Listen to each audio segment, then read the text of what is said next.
Monsieur le Président de la République, son Excellence Bassirou Diomaye Faye a convié un dialogue national qui porte sur la justice. L'objectif de ce dialogue est justement de voir comment apporter les réformes nécessaires pour sortir des périodes troubles que nous avons vécues ces derniers mois et années. Comment faire en sorte pour avoir une justice qui reflète l'état de droit, mais également une justice qui reflète la démocratie. Pour ce faire, Monsieur le Président de la République a convié à un dialogue qui s'est voulu inclusif. Dialogue inclusif parce que les parties prenantes de ce dialogue ne sont pas seulement les parties, les personnes, les structures qui travaillent de façon quotidienne et directe sur la justice, mais ce sont également toutes les personnes, tous les citoyens sénégalais qui ont leur mot à dire sur le fonctionnement du service public de la justice. Et la particularité de ce dialogue, c'est qu'à côté de la présence physique de toutes les personnes conviées ici au CICAD de Diamniadio, c'est également la mise en place d'une plateforme en ligne qui a permis à plus de 5000 de nos compatriotes de pouvoir donner leur point de vue sur la justice, sa réforme et sa modernisation. Cette plateforme Jubanti a été visitée par un peu moins de 40 000 personnes qui ont pu justement donner leur point de vue et ces points de vue ont été versés dans les éléments de synthèse que je vous présenterai tout de suite. L'autre élément, c'est que plusieurs de nos compatriotes ont également fait parvenir par des canaux divers leurs propositions, leurs points de vue sur les questions dont nous avons discuté durant cette semaine. Et ces différents points de vue, ces différentes propositions sont également versées dans la synthèse. C'est pour vous dire que ce dialogue-là ne s'est pas seulement limité aux personnes qui étaient présentes ici à Diamniadio. Ce dialogue s'est voulu ouvert et tous les Sénégalais qui, par des moyens numériques ou même par des moyens plus classiques, ont voulu participer à ce dialogue, l'occasion leur a été laissée et dans les annexes, vous verrez toutes les participations qui ont été, toutes les contributions qui ont été justement données pour ce dialogue. J'aimerais revenir avec vous sur la méthodologie. Nous avons, après le lancement des travaux et la réception des termes de référence de la part de Monsieur le Président de la République, nous avons travaillé autour de deux commissions. Une commission réforme et une deuxième qui porte sur la modernisation. La commission réforme, comme son nom l'indique, a réfléchi sur l'existant. Qu'est-ce qui, de l'indépendance à aujourd'hui, a été fait? Est-ce que ce qui a été fait est bien? Comment, justement, modifier ce qui a été fait? Parce qu'avant d'avancer, il fallait faire le point, faire l'état de lieu. Donc, la commission réforme s'est chargée de cela. Mais on peut, comme on l'a dit en commission, procéder à des réformes sans moderniser. D'où la deuxième commission qui porte sur la modernisation et qu'on aurait pu appeler également commission rupture.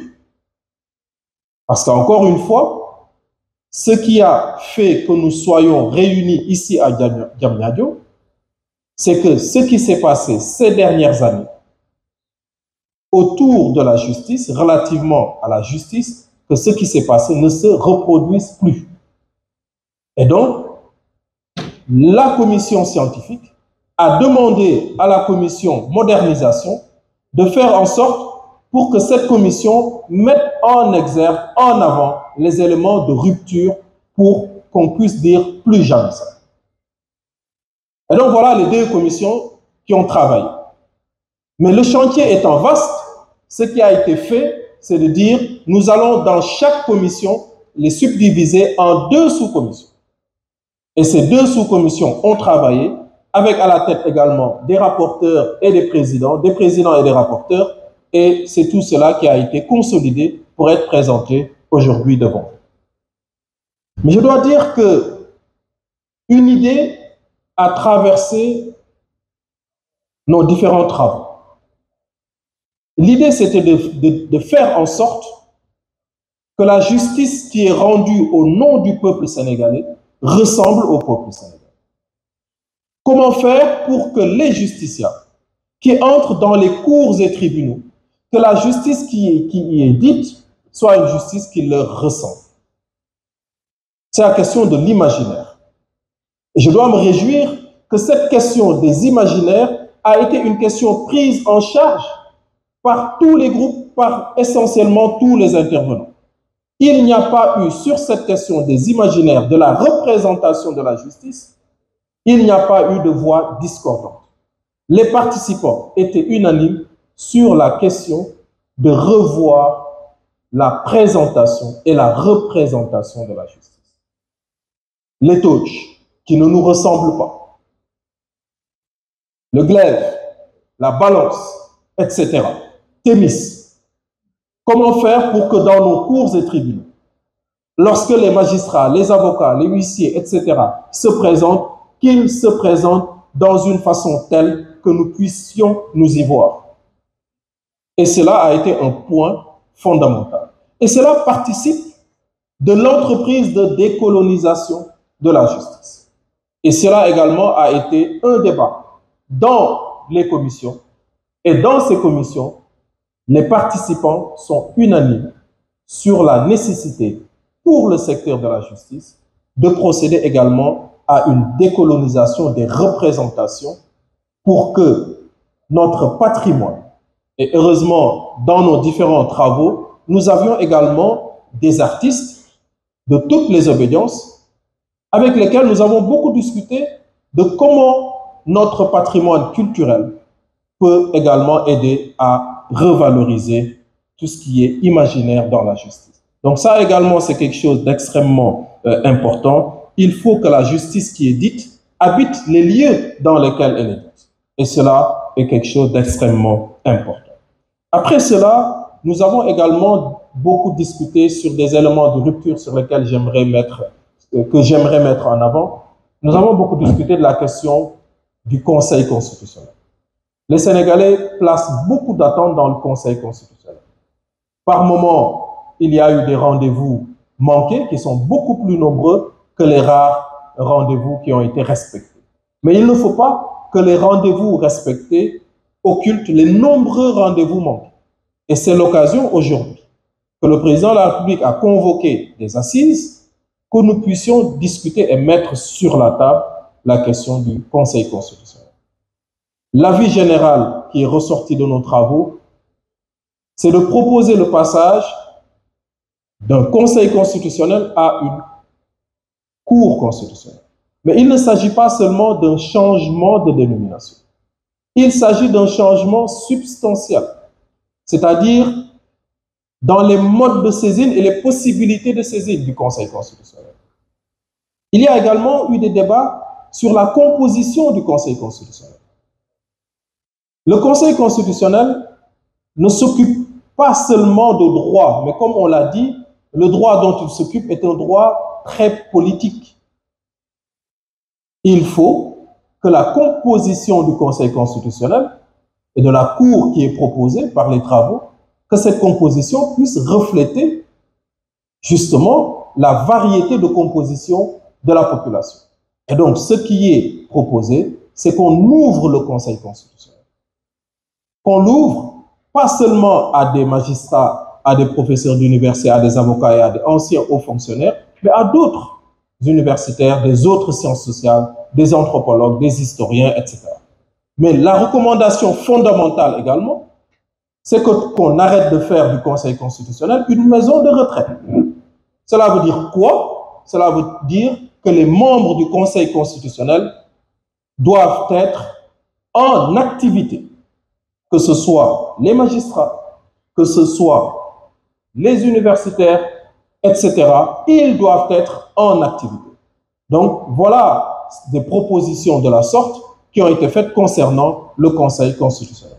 Mais également, il est demandé la mise en place d'un juge des libertés et de la détention.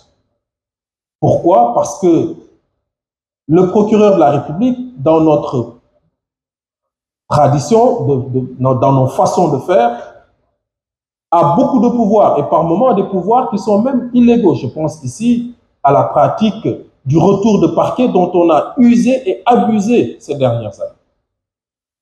Donc, le juge des libertés de la détention est un juge qui pourrait participer à mieux préserver, à mieux défendre la liberté et à mieux surveiller les lieux de détention. Mais cela va appeler naturellement, de la part des techniciens, un travail d'équilibrage entre les pouvoirs du procureur de la République et les pouvoirs du juge d'instruction, parce que la commission a fait également des recommandations sur le rapport entre le procureur et le juge d'instruction, notamment dans la capacité du procureur de la République de s'opposer aux avis de liberté provisoire donnés aux ordonnances de liberté provisoire données par le juge d'instruction.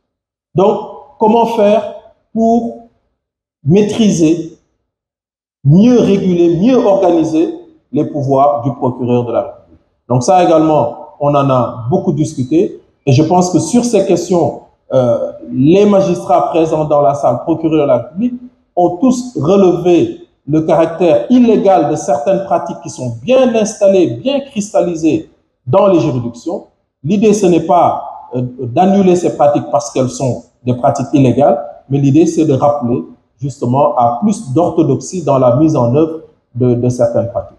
Mais qui dit réforme, dit également obligation de revoir les conditions de travail des personnels qui sont dans le secteur de la justice. Je pense aux greffiers, je pense aux magistrats et je pense surtout à l'administration pénitentiaire. Les ex-détenus qui ont participé très utilement à nos différents travaux, l'administration pénitentiaire qui était également très fortement présente dans les travaux, ont montré la nécessité pour l'État d'investir massivement dans les lieux de privation de liberté. Ce sont des lieux où l'individu peut très rapidement être privé de sa dignité. Et les standards de nos prisons au Sénégal, le niveau est extrêmement bas et des efforts doivent être faits au niveau des lieux de privation de liberté. Notamment en adoptant le statut de l'administration pénitentiaire qui est un corps dont les conditions de travail ne sont pas bonnes du tout. Et un élément fort de plaidoyer qui est ressorti de nos travaux est de voir comment améliorer les conditions de travail de l'administration pénitentiaire. C'est le cas également des greffiers qui sont beaucoup revenus sur l'amélioration de leurs conditions. C'est le cas également des magistrats dont le nombre est insuffisant, mais c'est également le cas des avocats. Je rappelle qu'au Sénégal, nous avons plus de magistrats que d'avocats. Et cela pose un problème d'accès à la justice et d'accès au droit. Vous ne pouvez pas dire « nous voulons régler le problème de l'accès » lorsqu'il y a plus de magistrats que d'avocats. Il y a 531 magistrats en activité, il y a 400 et quelques avocats qui sont en activité. Donc cela pose un problème. Donc il a été discuté la question de comment faire pour que toutes les professions judiciaires, les auxiliaires de justice, puissent très souvent organiser les concours d'accès. Avocats, notaires, huissiers de justice, les experts, comment faciliter et rendre réguliers justement les concours d'accès et également augmenter le nombre de magistrats pour que nous puissions, toutes les réformes qui portent sur la magistrature, notamment le juge de liberté de la détention, que ces réformes-là puissent être mises en place, parce qu'avec 500 et quelques magistrats, dont certains sont en détachement, vous aurez beaucoup de mal, en multipliant les nouvelles fonctions, trouver le personnel nécessaire pour faire le travail.